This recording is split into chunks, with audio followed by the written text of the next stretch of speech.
নমস্কার, আপনারা দেখছেন আমার বাংলা। এই চ্যানেলে আপনাদেরকে স্বাগত জানাই। নতুন নতুন আপডেট পেতে এই চ্যানেলটিকে লাইক করুন, সাবস্ক্রাইব করুন এবং আমাদের সঙ্গে যুক্ত থাকুন। ধন্যবাদ। শুক্রবার দক্ষিণ 24 পরগনার বজবজ থানার বুইতা গ্রাম পঞ্চায়েতের অন্তর্গত মিঠাপুকুর এলাকায় রাস্তার ধারে থাকা সূর্য জুয়েলার্স নামক একটি সোনার দোকানে দুপুর 2:45 নাগাদ দুটি বাইকে করে 3 জন অজ্ঞাত পরিচয় ব্যক্তি এসে দোকান মালিককে গহনা দেখার অছিলায় আগ্নেয়াস্ত্র ঠেকিয়ে নগদ 60,000 টাকা ও 5 ভরি সোনা নিয়ে চম্পট দেয়। 3 ব্যক্তিরই মুখে কালো কাপড় এবং মাথায় হেলমেট পরা অবস্থায় ছিল। দুষ্কৃতীরা নিজেরাই গহনা এবং নগদ টাকা ব্যাগে ভরে নিয়ে চম্পট দেয়। পালিয়ে যাওয়ার সময় দোকান মালিক চেঁচালেও সেই সময় রাস্তাঘাটে লোকজন কম থাকায় বিনা বাধাতেই 3 দুষ্কৃতী বাইক নিয়ে পালিয়ে যায়। খবর পেয়ে ঘটনাস্থলে আসে বজবজ থানার পুলিশ। ওই সোনার দোকানের সিসিটিভি ফুটেজ দেখে ওই দুষ্কৃতীদের চিহ্নিত করার কাজ করছে বজবজ থানার তদন্তকারী আধিকারিকরা। এই ঘটনায় বজবজ থানায় সোনার দোকানের মালিক অরুণ জানা একটি লিখিত অভিযোগ দায়ের করেছেন। এর আগেও ওই একই জায়গার ঢিলছোড়া দূরত্বে অন্য একটি সোনার দোকানে রাতের অন্ধকারে চুরি হলেও দিনে দুপুরে এমন ঘটনাই প্রথম। এখনো পর্যন্ত দুষ্কৃতীরা অধরা, তবে আদৌ কি দুষ্কৃতীরা ধরা পড়বে সেটাই এখন দেখার।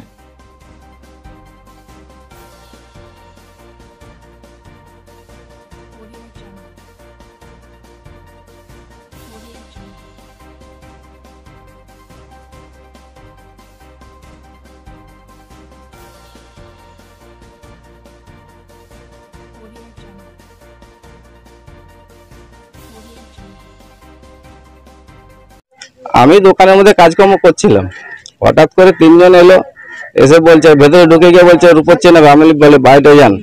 বাইরে যাওয়ার কথা বলতে আমাকে বন্দুক দেখে বলে যা আছে সব বার করে নাহলে গুলি করে দেবো। তা আমি বলে কি বলছেন আমি বলতে, তারপরে ওরা নিজেরাই সব আমাকে ঠেলে চেপে রেখে সব যা ছিল আলমারিতে শোকেসে মানে যা ছিল সব সোনা রূপো ক্যাশ সব নিয়ে চলে গেল। 3 জন ছিল ওরা বাইকে করেছিল, 2টো বাইকে। না চিনতে তো পারিনি, সব হেলমেট পরা ছিল আর মাথায় কালো মুখে কালো কাপড় বাঁধা আর মাথায় হেলমেট পরা ছিল। 3 জনের হেলমেট পরা ছিল, 2টো বাইক ছিল। এবারে ভয় তো একটু ভয় পেয়ে গেছি। ওরা নিজেরা হুড়পাড় করে সব মালপত্র একজন ব্যাগে ঢোকাচ্ছে, একটা হলুদ কালারের ঝোলা ব্যাগ ছিল, সেই ব্যাগের মধ্যে ঢোকাচ্ছে, আর একজন সব মালপত্র সব আলমারি থেকে শোকেস থেকে নিয়ে ওদের দিচ্ছে একজন, আর একজন দাঁড়িয়ে রয়েছে। আমার সোনার জিনিস ছিল, রূপোর মাল ছিল, ক্যাশ টাকা ছিল, বাজার মূল্য ওই 1,07,000 টাকার মতো হবে, ক্যাশ 50-60 টাকা মতো।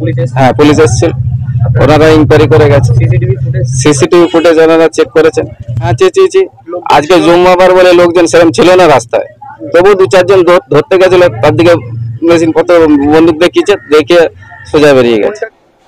আরে বলছে আরে দাদা আর লিসনি হ্যাঁ তুই বলছিস হ্যাঁ আরে আপনি আমি জোর করে কেন বলছি যাতে এরা শুনতে।